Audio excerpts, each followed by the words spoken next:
हरिपाल नाम के एक महान भागवत हुए हैं। तो हरिपाल जी ने पूछा अपने गुरुदेव भगवान से कि इस भगवान की प्राप्ति का गृहस्थ में सहज में उपाय क्या है। कठिनता से तो बड़े उपाय वर्णन किए गए, सहज में भगवत प्राप्ति हो जाए। उनके गुरुदेव ने बताया संत सेवा। संत सेवा निश्चित भगवत प्राप्ति का उपाय, संत सेवा निश्चित।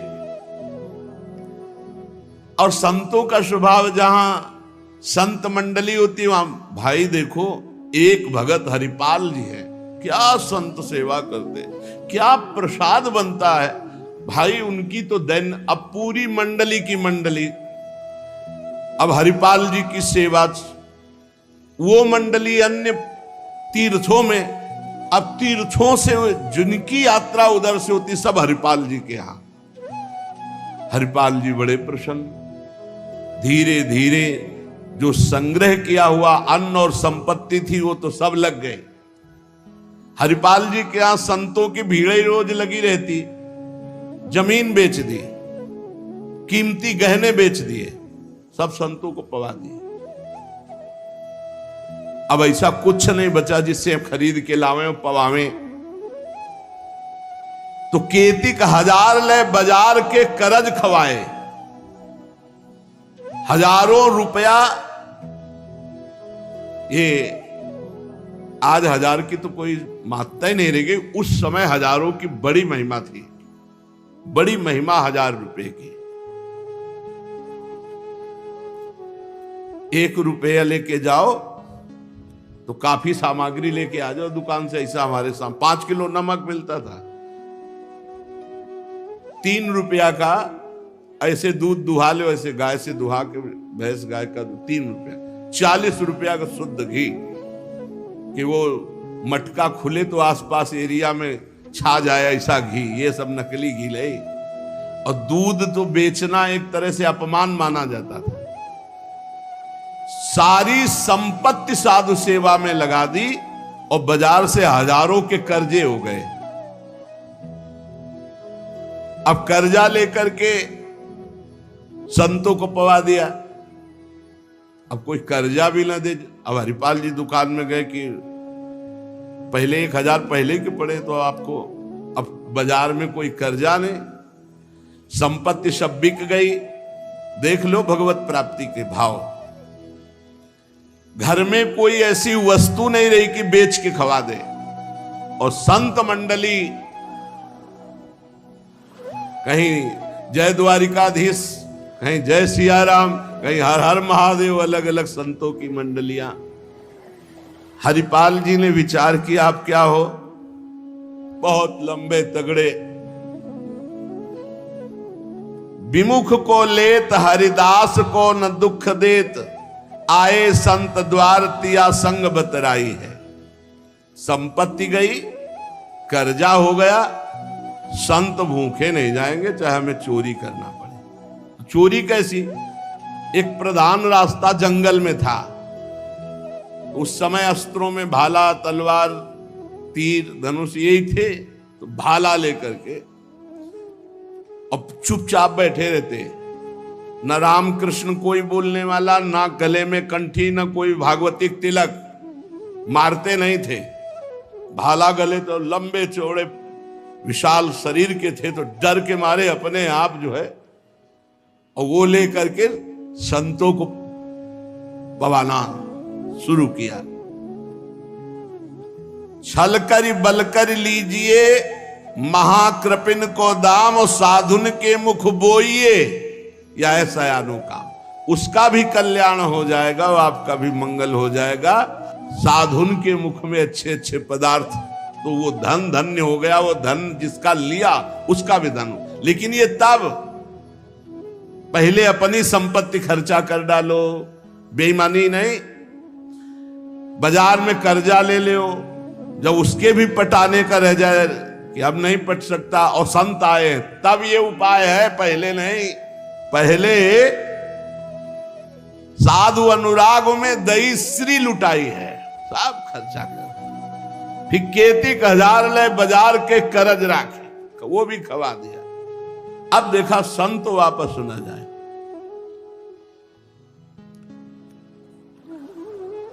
अब उस मार्ग से जो अगर कोई निकलता हो, जहां भाला लेके निकलते, अरे राम, हाथ जोड़ ले।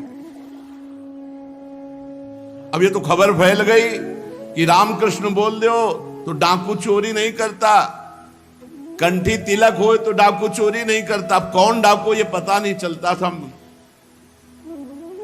अब वहां जो निकले जंगल में तो शुरू से ही कोई श्री राम जय जय राम, कोई राधे राधे, कोई कृष्ण कृष्ण, और उतनी देर के लिए तिलक जरूर लगा लेते।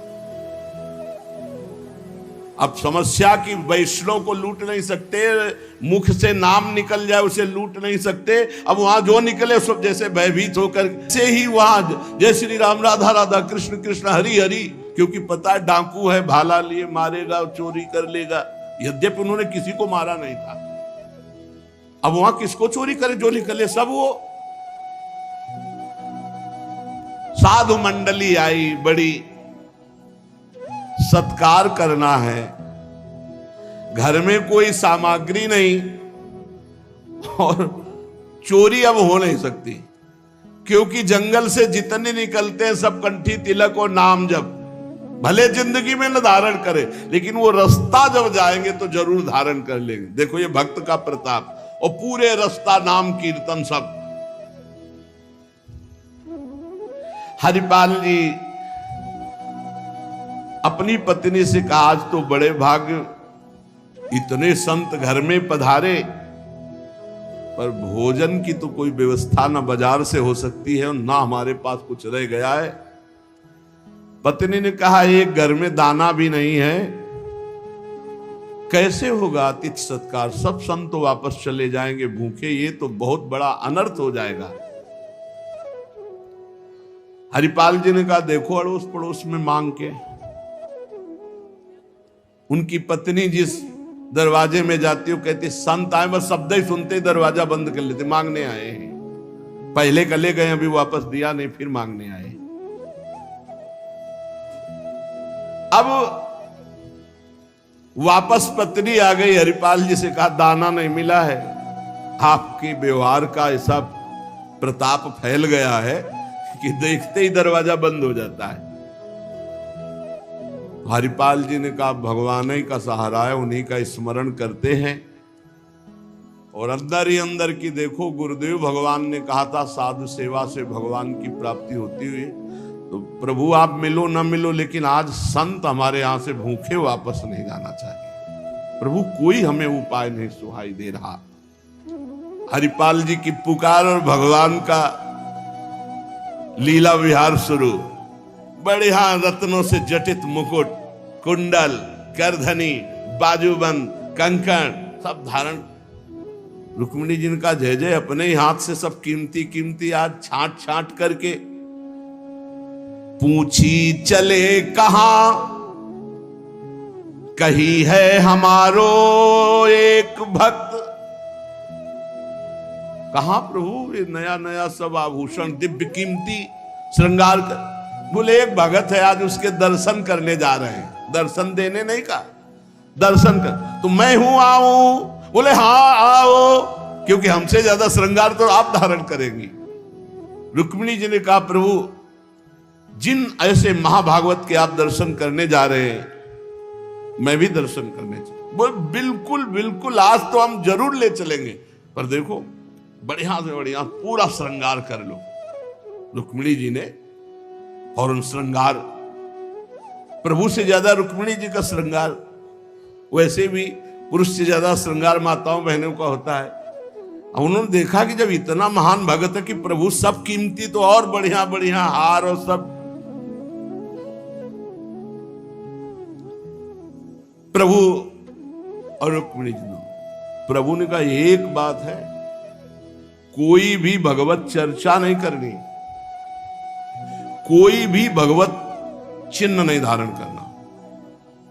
तो प्रभु ऐसे कैसे भक्त के पास जा रहे हो कि जो भगवत चिन्ह से विरोध करता है, भगवत चर्चा से विरोध करता है? बोले हम जो कहें वो मान लो। रास्ते में कोई भगवत चर्चा, कोई भगवत नाम, कोई भगवत चिन्ह सब संसारी आभूषण सब।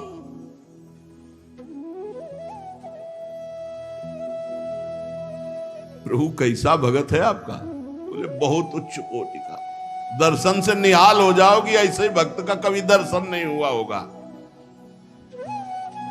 रुक्मिणी जी तैयार हुई, भगवान तैयार हुए और हरिपाल जी के द्वारे पे आए। भगवान स्वयं गए और हरिपाल जी को बुलवाया गांव के बाहर और कहा, भाई सुनो, सुनते हैं जंगल में कोई चोर लगता है, हम दोनों सेठ हैं, सेठ सेठाइन, ये ले स्वर्ण की एक मुहर हमें पूरा रास्ता पार कर दो।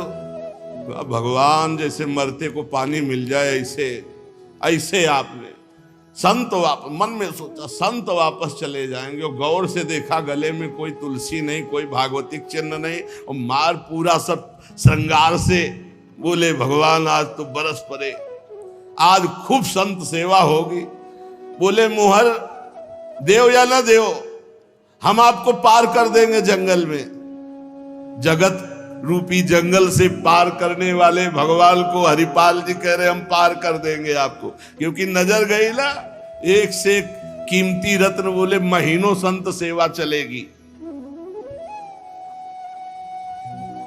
हरिपाल जी से बातचीत कर रहे कि कहीं शंका ना हो जाए।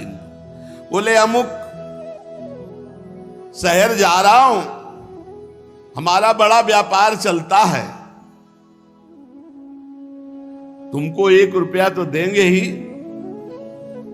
पर सुरक्षित हमें पहुंचा दो, ये ले।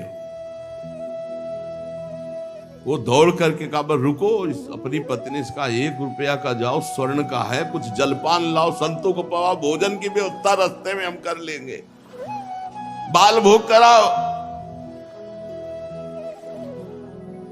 संतों का समाधान बाल भोग कराओ। राजभोग की व्यवस्था में भी सेठ सेठाइन हैं, बड़े भोले हैं, बड़े प्रसन्न हुए, मानो प्राणों का संचार आ गया संत सेवा में।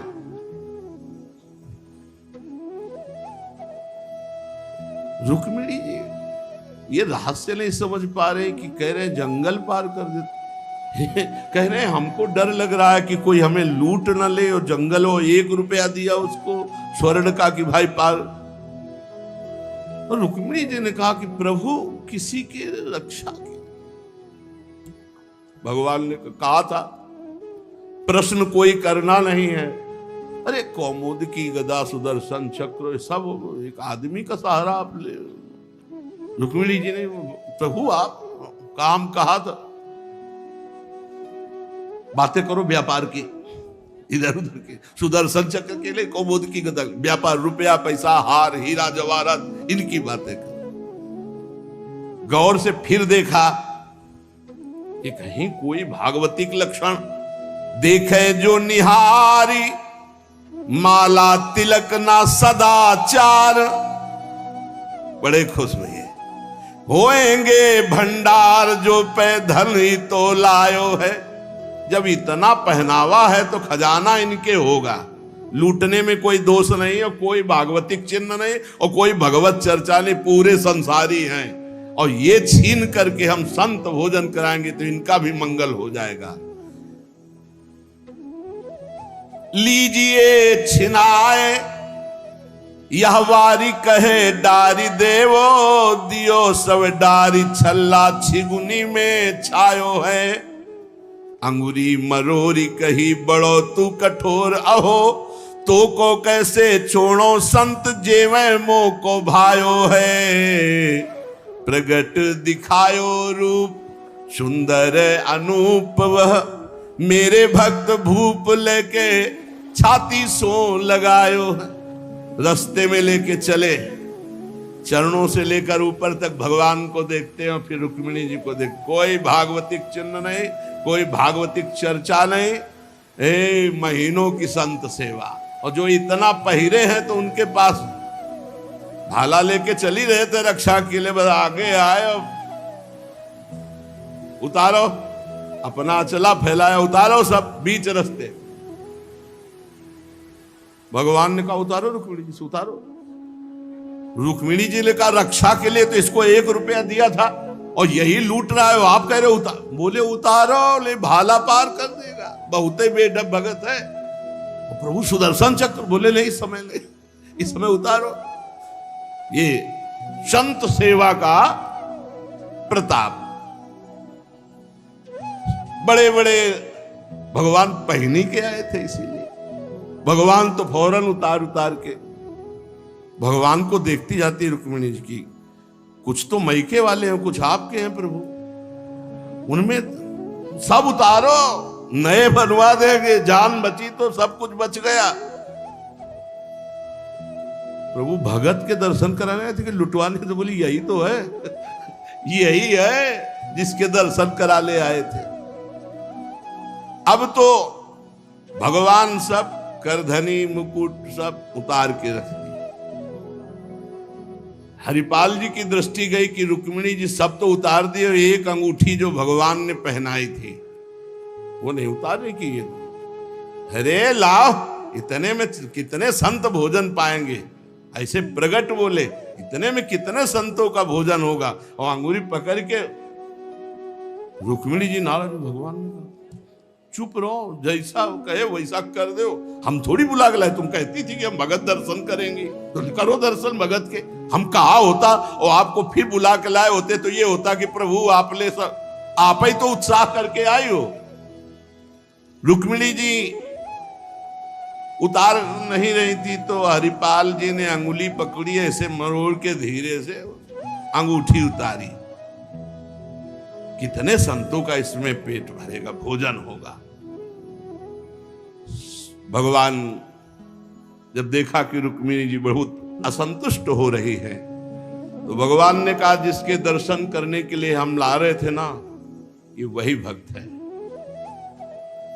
ये वही भक्त है जिसने अपना सर्वस्व लुटा दिया है। कुछ नहीं आज खाने को, मैं इसी के लिए लुटने के लिए। अब हरपाल जी का भाला रख गया।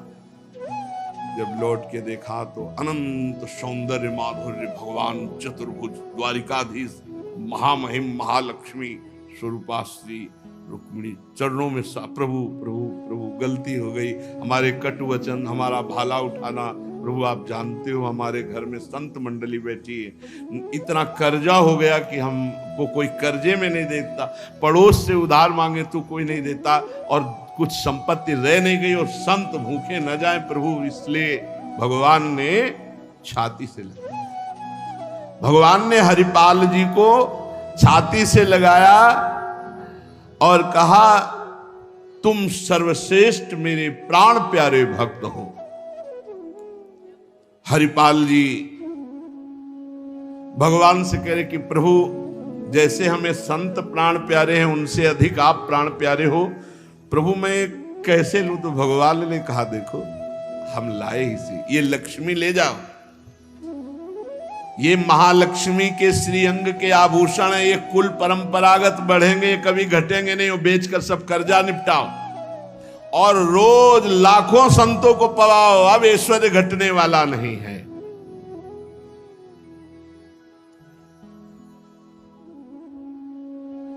भगवान से कहा प्रभु ये घटना किसी से मत कहना, नहीं तो सब भक्त जो है ये कहेंगे कि इतना दुलार भगवान को किया जाता है, भक्तजन करते हो, ये भाला दिखा के लूट लिया। तो भगवान ने कहा डरो मत, ये चर्चा अगर कोई सुनेगा भी तो तुम्हें आदर्श मानकर संत सेवा करके मेरी प्राप्ति का उपाय सोचेगा, ना कि तुम में दोष दर्शन करेगा। भगवान के दर्शन के पश्चात हरिपाल जी ने कहा प्रभु जब आए गए हो तो लगे हाथ भंडारे पाके जाओ। तो बोले जरूर, जहां हमारे संत पाते वही हम प्रकट। सब संतों को भगवत साक्षात्कार कराया, साक्षात द्वारिकाधीश रुक्मिणी जी के सब संतों ने दर्शन किए, भोग बना। संतजन तब पाए जब भगवंत पहले पाए, फिर उनका उच्छिष्ट संत और उनका भगवंत और संत का उच्छिष्ट जब हरिपाल जी। ये परमानंद मनुष्य जीवन का साध सेवा से प्राप्त होता है। देखो, जो भगवान का भक्त होता है, कैसी भी बिगड़ जाए परिस्थिति, तो उसका बाल बांका नहीं होता। जैसे दुर्योधन ने शकुनी के कपट भरे पासे से महाराज युधिष्ठिर को पराजय करके 12 वर्ष का वनवास, 1 वर्ष का अज्ञातवास, लेकिन उस समय भारत के दिव्य महर्षि ब्रह्म ऋषि ये सब युधिष्ठिर जी के साथ थे। जब धर्मात्मा पुरुष कभी संकट में होता है तो महात्मा जन उनका साथ देते हैं। आज परीक्षित को शास्त्रों दिव्य महात्मा घेरे हुए हैं और परमहंस अवधूत शिरोमणि श्री सुखदेव जी महाराज उच्च आसन पर विराजमान है। परीक्षित जी ने प्रश्न किया, भगवान, वेद वेत्ताओं में आप श्रेष्ठ हैं। मैं ये जानना चाहता हूं कि जब ब्रह्मा जी ने कल प्रसंग था, देवर्षि नारद जी ने प्रश्न किया था कि आपसे भी बढ़कर कोई परमात्मा है क्या, जो आप ध्यान करते हैं, तप करते हैं, जप करते हैं, और इस सृष्टि का आधार क्या है, ये सृष्टि कैसे बनी, हम तत्व से जानना चाहते हैं। तो कल आपने सुना देवर्षि नारद जी किन किन बातों को ब्रह्मा जी से पूछा, कैसे ब्रह्मा जी को भगवान का दर्शन हुआ, कैसे ब्रह्मा जी को ज्ञान हुआ, ये मैं सुनना चाहता हूं। हे परमहंस शिरोमणि सुखदेव जी, आप मुझे ऐसा उपदेश कीजिए कि मैं अपने आसक्ति रहित मन को सर्वात्मा भगवान श्री कृष्ण में तन्मय करके ये अपना नाशवान शरीर छोड़ दूं।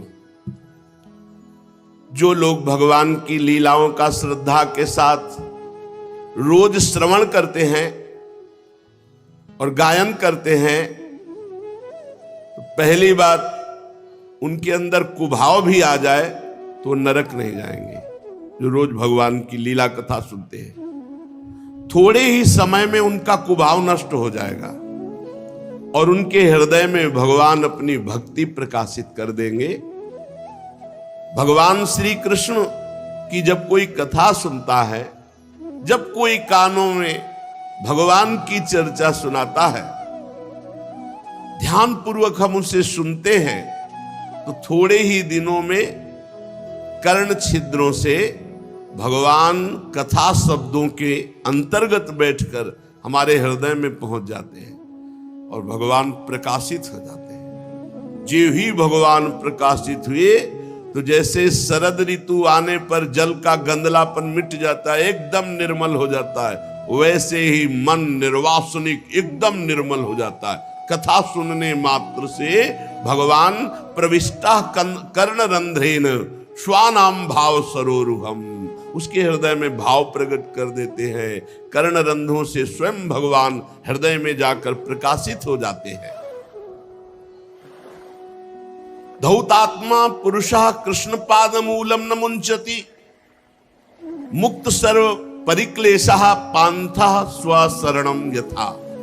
जब भगवान हृदय में प्रवेश कर जाते हैं, मन निर्मल हो जाता है, तब उसकी ऐसी दशा हो जाती है, वो क्षण क्षण में रोता है, क्षण क्षण में आनंदित होकर नाचता है, क्षण क्षण में हृदय से गाता है।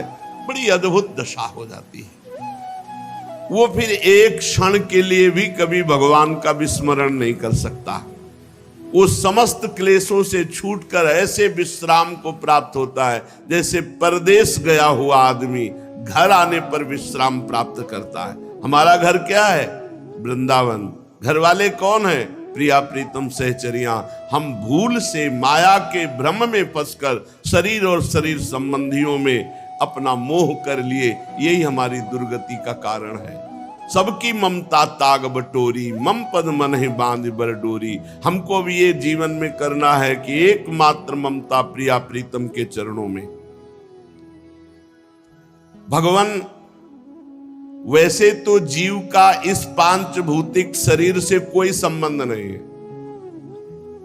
जैसे वस्त्र वैसे है ये, पर अज्ञान के कारण हम इसे मैं और मेरा मान लिए।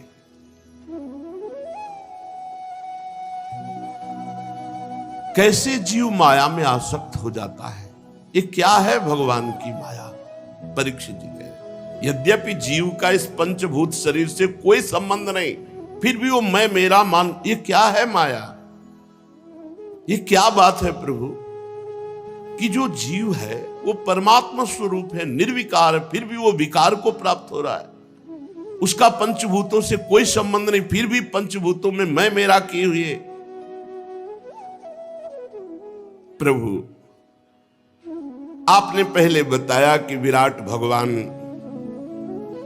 से ही लोकों की रचना हुई और लोकपालों की रचना हुई। अब हम आपसे प्रश्न करते हैं कि महाकल्प और उनके अंतर्गत अवांतर कल्प कितने हैं? भूत भविष्य वर्तमान काल का अनुमान कैसे किया जाता है? क्या स्थूल देहाभिमानी जीव की आयु भी निश्चित होती है या घटाई बढ़ाई जा सकती है?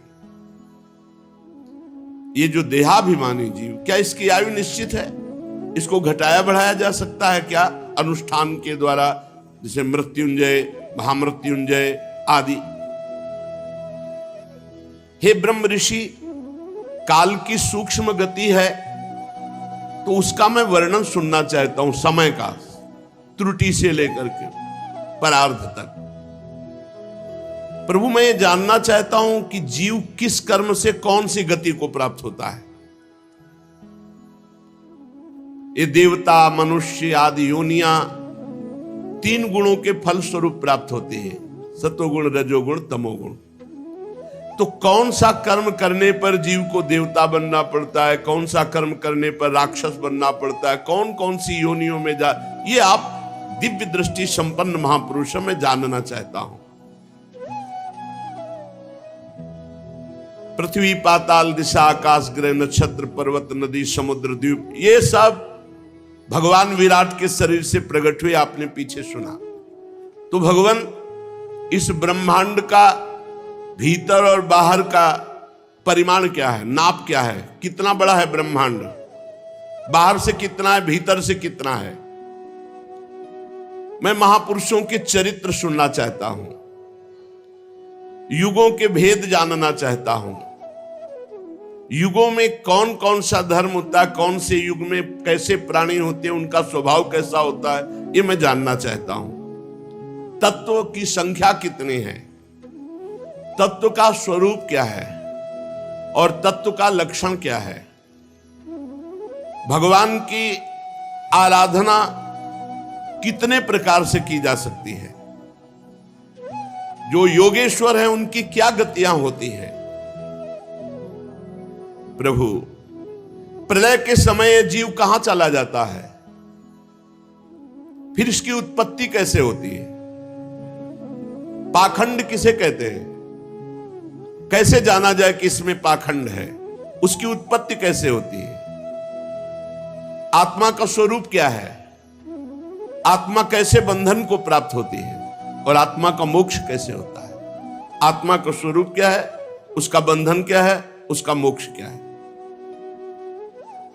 भगवान तो परम स्वतंत्र हैं, अपनी माया से वो किस प्रकार क्रीड़ा करके परतंत्र जीव के रूप में बंध जाते हैं। बहुत ध्यान से सुनोगे तो भ्रम खत्म हो जाएगा। भगवान परम स्वतंत्र हैं, वो अपनी माया को स्वीकार करके किस तरह से परतंत्र जीव के रूप में हो जाते हैं। भगवान मैं आपका शरणागत हूं, मैं आपको बार बार प्रणाम करता हूं। आप मेरी भूख प्यास की चिंता न करें, मेरे प्राण ऐसे निकलने वाले नहीं, अब तो केवल ब्रह्म ऋषि के शाप से ही निकलेंगे, तक्षक के काटने पर। मैं आपके श्री मुखारविंद से भगवान की अमृतमयी लीला कथा पान कर रहा हूं, ना मुझे थकान हो रही है, ना नींद आ रही, ना भूख, ना प्यास।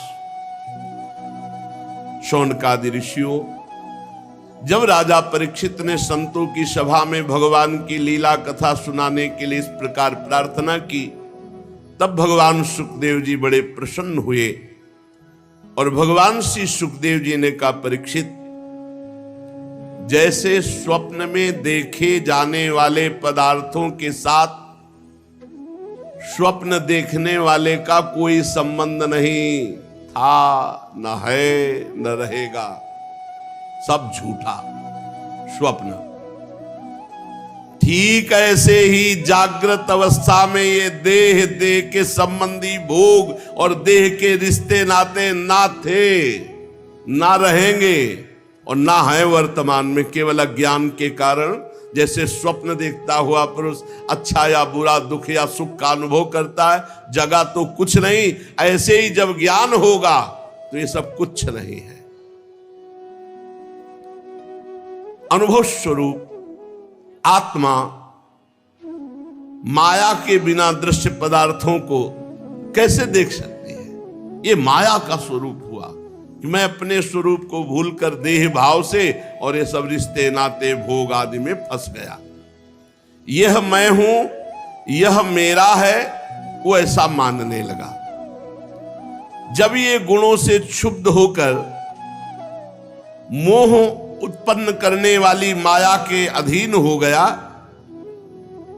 और मोह से युक्त होकर माया में रमण करने लगा, तब वह आत्मा मैं और मेरा में फंस करके दुर्गति को प्राप्त हो गया। यद्यपि वह अविनाशी, अमल, चैतन्य घन, आनंद स्वरूप, वह कौन?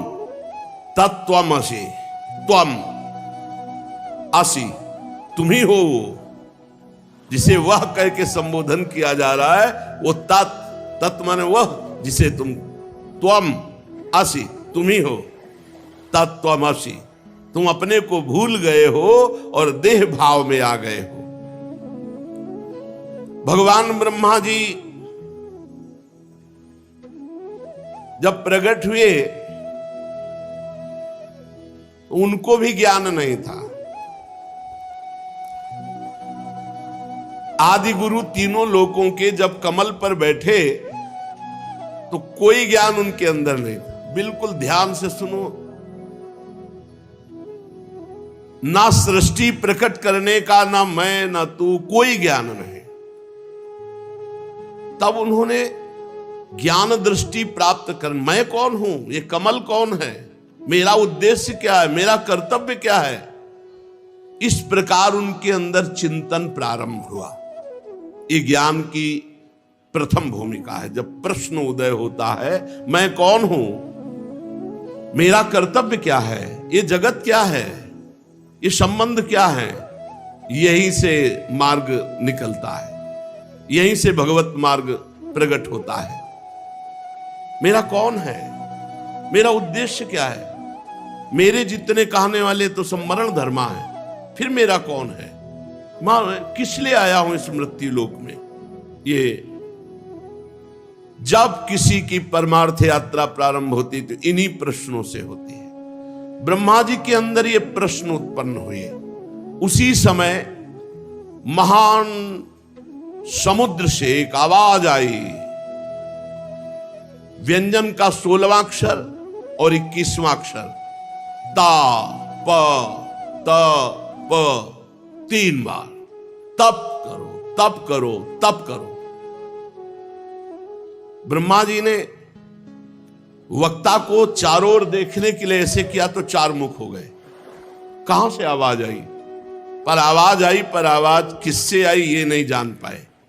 पर उन्होंने कहा कि मुझे आज्ञा हुई है कि तप करो, इसलिए मैं अपने मन को तपस्या में लगाता हूं। ब्रह्मा जी त्रिभुवन के सबसे बड़े तपस्वी हैं, प्रथम तपस्वी हैं। घोर तपस्या की 1000 दिव्य वर्ष पर्यंत चित्त को एकाग्र करके, प्राणों को रोक करके, मन को संयम में करके, कर्मेंद्रिय ज्ञानेंद्रियों को वश में करके ऐसी तपस्या की कि अमोघ ज्ञान प्रकट हो गया। 1000 दिव्य वर्ष तक मन को एकाग्र, प्राणों को रोक लिया, चित्त को एकाग्र, कर्मेंद्रिय और ज्ञानेंद्रियों को वश में करके 1000 दिव्य वर्ष तक तपस्या की। उनके अंदर अमोघ ज्ञान प्रकट हो गया।